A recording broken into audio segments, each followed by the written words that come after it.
So the morning starts with a poop bucket. I go through packs of toilet paper, so you guys know every time I buy it through COVID, I actually do need it.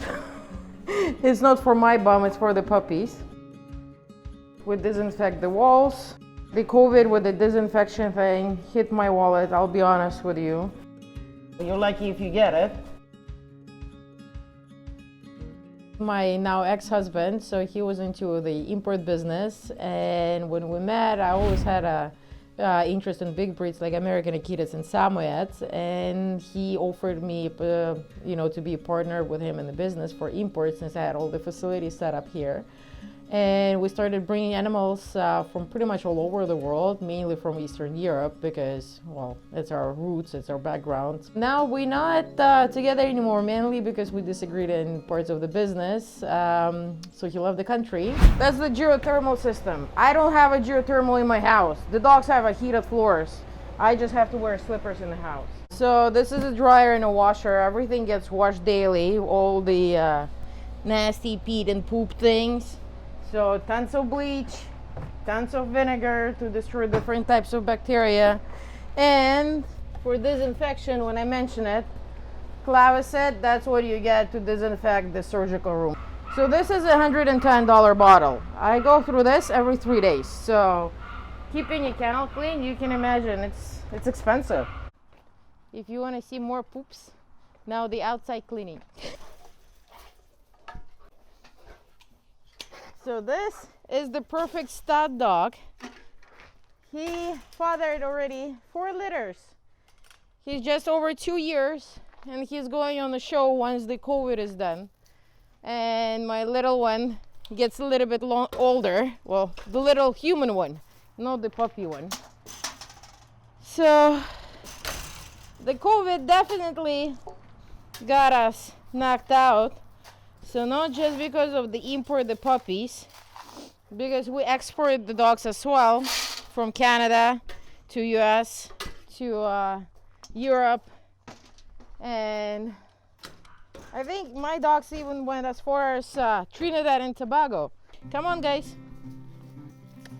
Now it's the little ones. And the green bean. And that is it for the poop.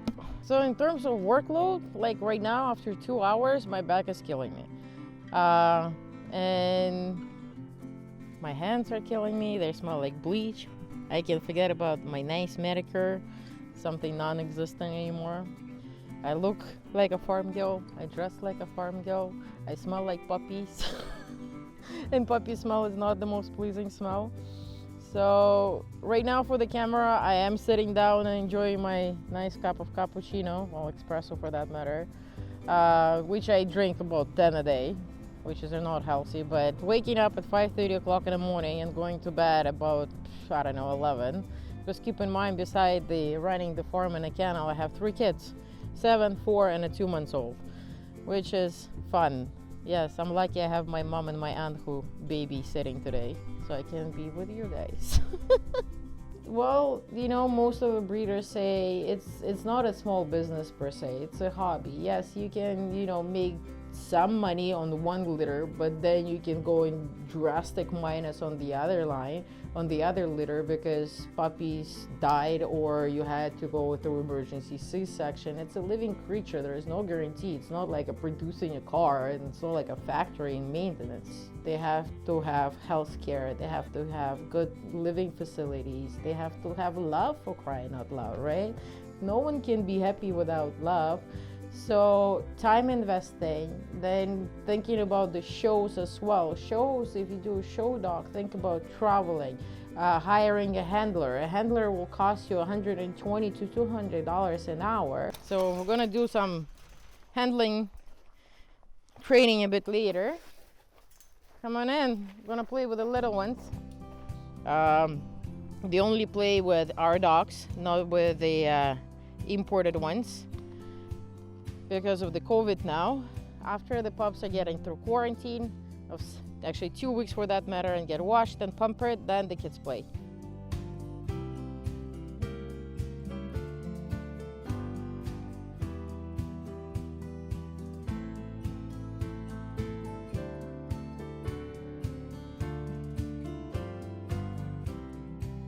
I purchased Mocha for 3,500 US, and Caliber cost us 5 grand plus a puppy out of his first litter.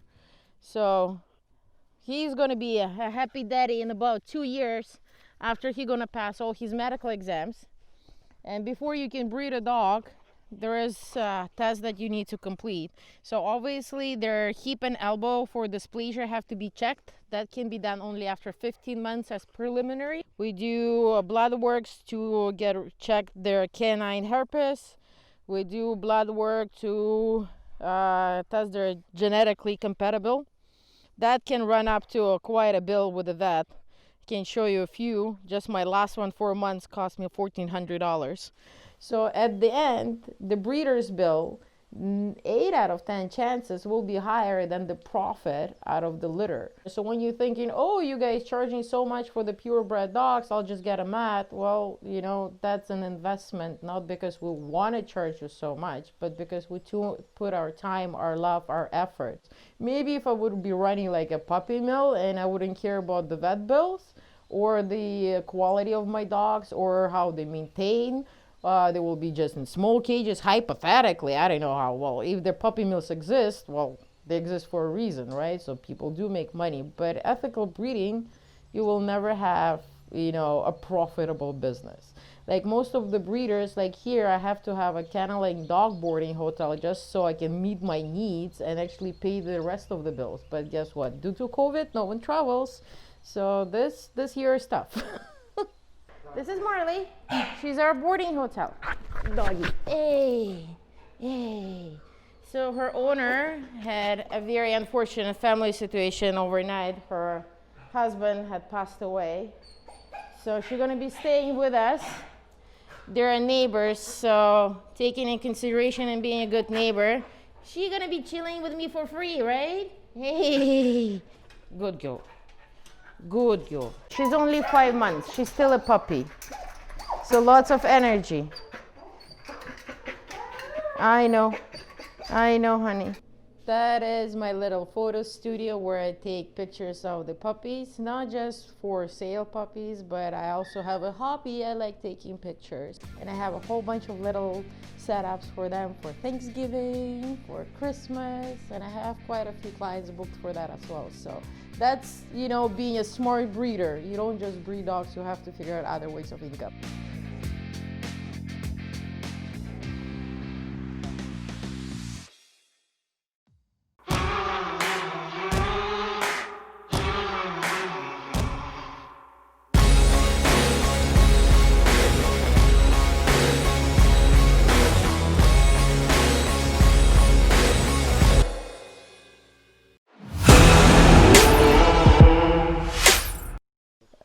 So to be an official breeder, to call yourself a breeder, you don't really need anything. You can just, you know, I breed dogs, but to breed purebred registered dogs in Canada, you have to have a membership with CKC, which is Canadian Kennel Club. Being a breeder, you want to better the breed. You want to breed something of your own, right? You want to make the breed better. That's being a breeder. You don't just make puppies.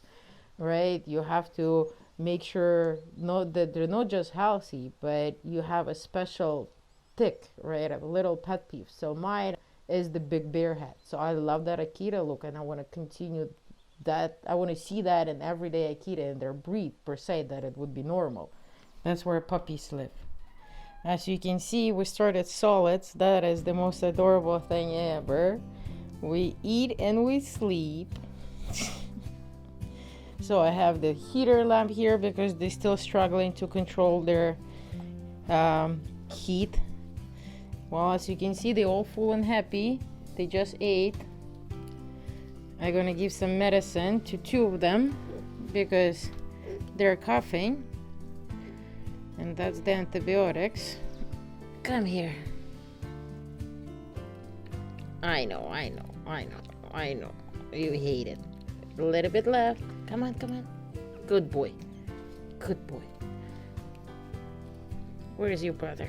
So here, if you guys seen cleaning the kennel, took 2 hours.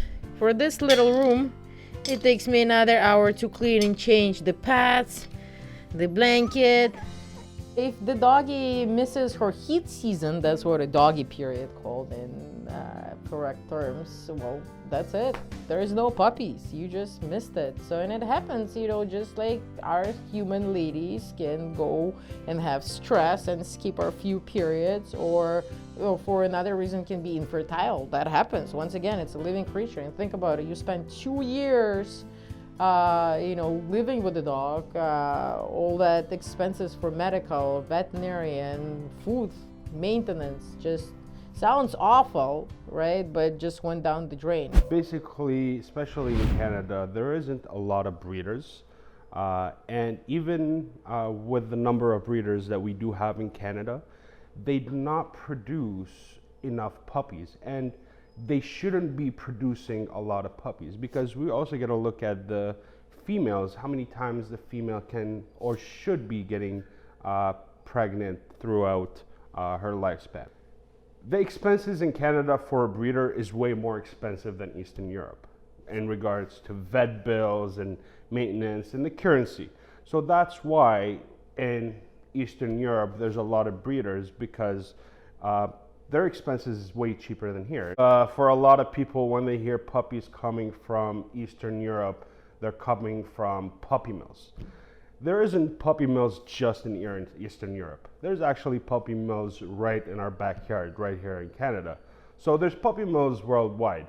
Do we buy puppies from puppy mills? Of course not. First of all, I actually went to those countries myself. I met with the breeders. I went and saw the environment where these dogs are being bred and raised and maintained, and making sure where my puppies are coming from at the end of the day. Stella is back at the vet again, 18 months old, and she's had a lot of problems. This time, owner Beverly Guinness is picking her up from a surgery on her knee. The puppy, a gift from Beverly's son. Stella is imported from Eastern Europe, among thousands of dogs brought in to be sold, often online. It's a lucrative trade worth millions. But veterinary experts warn many come from puppy mills and say that can bring an array of health conditions. Seller Anastasia Kibzun says Beverly denied any responsibility. You wouldn't know it now, but this little guy was another very sick import from Anastasia, on death's door just hours after his new owner picked him up, immediately costing thousands in vet bills. When I watched the video, I was upset because they twisted the facts. Before you hear one side of a story, just ask those people who are upset for their signed contracts. Review what they signed and see what it says and see what health coverage we have before making any acquisitions. So that part was not actually mentioned in the news. Our puppies, before they come, they're getting not only vet checked. We perform an ultrasound on the puppies. We want to make sure that their internal organs are functioning properly as they should be. They're getting their heart checked through ultrasounds, making sure there's no murmurs or anything. So we want to make sure these puppies are coming in healthy. And also the CFIA vets are actually checking the puppies to making sure they're healthy before they're releasing these puppies to us. So it's not like you just take a puppy. They come with extensive medical records. So that would be their Heartland veterinarian certificate with the last vaccination. So they get checked by the vet here. That comes with their origin of health certificate, so you know where your puppy coming from. They come with a health certificate on the vaccinations. They come with a kennel certificate. They come with the ultrasound. They come with the ECG, the videos that you guys are gonna have. They come with a passport. This one comes from Poland, so from Yoko Kennel.